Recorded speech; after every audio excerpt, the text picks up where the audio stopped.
¿Qué tal? Mi nombre es Eric Casas. Les voy a hablar de lo que es el ciclo celular.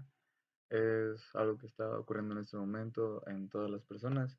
El ciclo celular, pues principalmente es para conservar los tejidos en buen estado, creando nuevas células y reemplazando las que van muriendo. El ciclo celular tiene una línea bastante sencilla.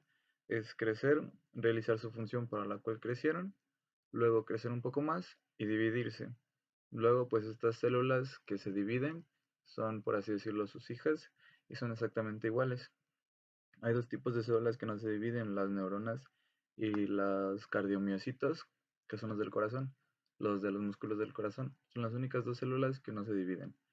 Después está lo que vendría siendo el ciclo celular ya un poco más específico, con lo que vendría siendo pues la interfase, que es la primera parte del ciclo, y luego la división celular o la fase M.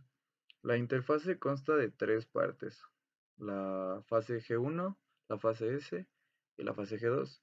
En la fase 1 se realiza lo que es el crecimiento de la célula crece un poco, se empiezan a ver más organelos y pues pasa a lo que es la fase S. En la fase S se duplican los cromosomas.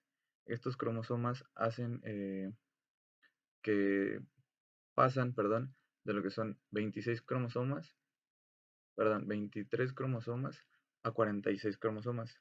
Luego, cuando, cuando pasan a la fase G, en la fase G aumentan un poco más su tamaño.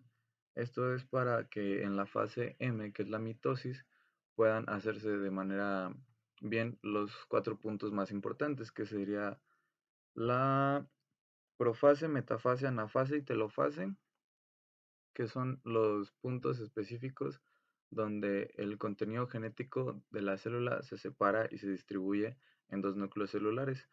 En la profase se condensa el ADN, en la metafase se alinean los cromosomas a mitad de la célula, en la anafase se separan los cromosomas en pares iguales hacia cada lado de la célula, y en la telofase vendría siendo lo que es la separación o la recreación de la membrana nuclear. Es decir, que en una célula en este momento quedarían dos núcleos. Luego pasa a lo que es la citocinesis. En esta citocinesis existe algo muy importante, porque el resto de todo lo que se había generado desde la interfase y en todos los puntos anteriores de la fase M se separa, creando dos células nuevas. Estas dos células nuevas son idénticas a la anterior, únicamente pues son sus hijas, y en cierto momento van a hacer su proceso, siempre y cuando no tengan ningún tipo de malformación genética o malformación morfológica.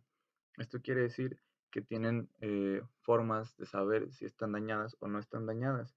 ¿Cómo pueden saber esto? Tienen puntos de control en su proceso de ciclo celular. En el proceso, en la interfase, en la fase G1, hay un punto de control. Por así decirlo, se revisan las células de que no estén dañadas físicamente, morfológicamente, que todo esté adecuado. Ese es uno de los puntos de control más importantes. El segundo más importante, que es en la fase G2. La fase G2 hay un punto de control que revisa lo que son el ADN, que sea genéticamente correcta esta molécula para que se pueda reproducir. En ese momento pasa a lo que es la fase M, y ahí existe un punto de control en que si la molécula es muy, perdón, en que si la célula se puede dividir o no se puede dividir. Es el último punto de control para llegar a lo que es la citocinesis, que sería la parte final, por así decirlo, del proceso de la división celular. Entonces, supongamos que en algún momento entra un, un virus cancerígeno a una célula, y esta célula pasa por estos puntos de control. Es una célula que originalmente está bien, morfológicamente está bien, pero tiene un ADN diferente. Entonces, en el punto de control 2 se debería de sacar esa célula y debería de sacarse del proceso. entonces ya no llegaría al resto del proceso y no podría dividirse y multiplicarse. Esto es un ejemplo, ya que no funciona específicamente así, pero es en teoría como funcionan los puntos de control para que no se generen estas células dañadas. Y pues creo que sería todo. El, la información la revisé de varios lugares, tuve algún apoyo en algunos libros científicos que tengo y pues sería todo.